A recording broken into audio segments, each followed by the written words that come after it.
Have you ever walked away from a conversation feeling confused? Like you somehow became the bad guy even though you're not even sure what you did wrong? That confusion isn't an accident. It's a strategy. Narcissists don't manipulate through obvious lies or dramatic outbursts. They manipulate through small, repeated patterns. Patterns so subtle that you start questioning your own perception of reality before you ever question theirs.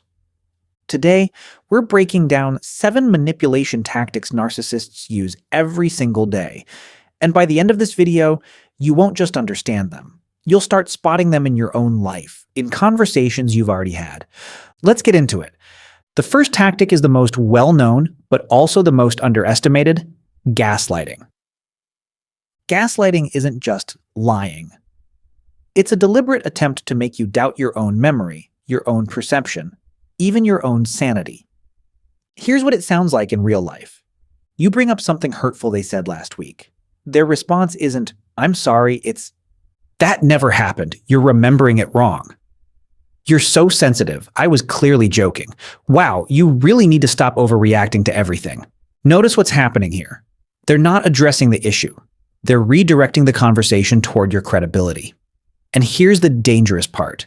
The more times this happens, the more you start pre-doubting yourself before you even speak up. You start saying things like, "Maybe I'm overreacting," before anyone has even responded.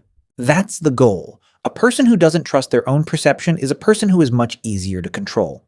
The second tactic usually comes at the very beginning of a relationship, and it feels incredible at first: love bombing. This is when someone overwhelms you with affection, attention, and validation at a speed that feels almost dizzying. Constant texting, extravagant compliments, talk of soulmates within weeks, grand gestures most people wouldn't make until much later. It feels like finally being seen, but here's what's actually happening. They're building emotional dependency before you've had time to evaluate who they really are.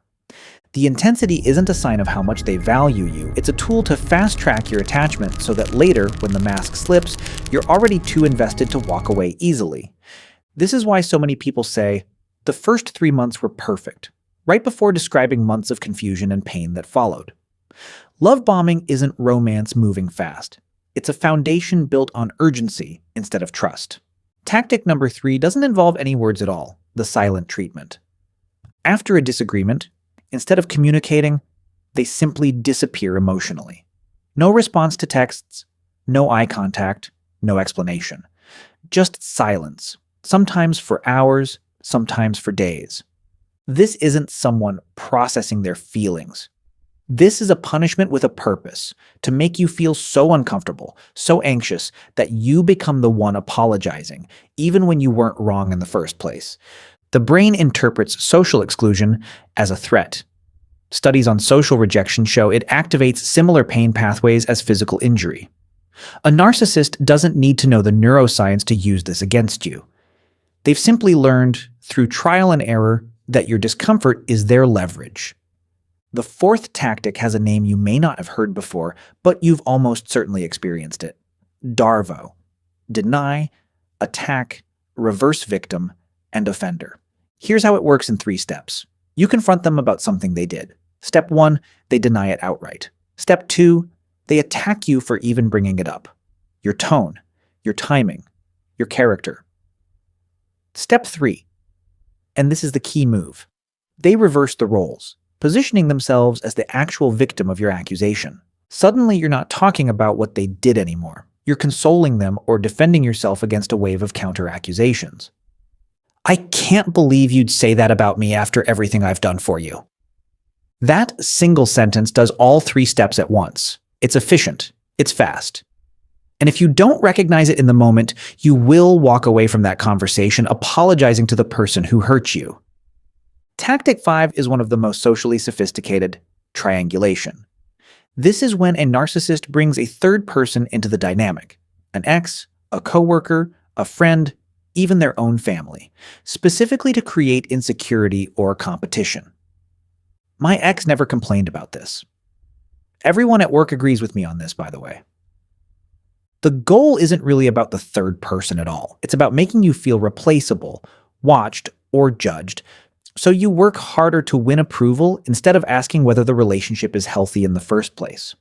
Triangulation works because comparison is one of the fastest ways to destabilize self-worth, and a destabilized person rarely sets boundaries. They try to prove themselves instead. Tactic 6 is one almost everyone has experienced in some form: guilt tripping. This is when your needs, boundaries, or simple decisions are reframed as personal attacks against them. I guess I'll just sit here alone then. After everything I've sacrificed for you, this is how you treat me. Notice the tactic isn't actually about the situation. It's about making your boundary feel like betrayal. Over time, this trains you to anticipate guilt before you even act, which means you stop making decisions based on what you need and start making them based on what avoids conflict. That's not a relationship built on care. That's a relationship built on management. And the final tactic is, in many ways, the most powerful. Because it's the reason people stay in these dynamics far longer than logic would suggest: intermittent reinforcement. This is the unpredictable cycle of affection and coldness, kindness and cruelty, warmth and withdrawal, with no consistent pattern you can predict. Psychologically, this is the same mechanism behind gambling addiction. When a reward comes on a predictable schedule, the brain stays calm. But when a reward comes unpredictably, the brain becomes hyper-focused on chasing it. You don't know exactly when the affection will return, only that it might if you just try a little harder. This is why people often describe these relationships using the same language as addiction. I knew it was bad for me, but I couldn't stop hoping for the version of them I saw in the beginning. That's not weakness. That's neuroscience being used against you. Here's what's important to understand about all 7 of these tactics. None of them work through brute force.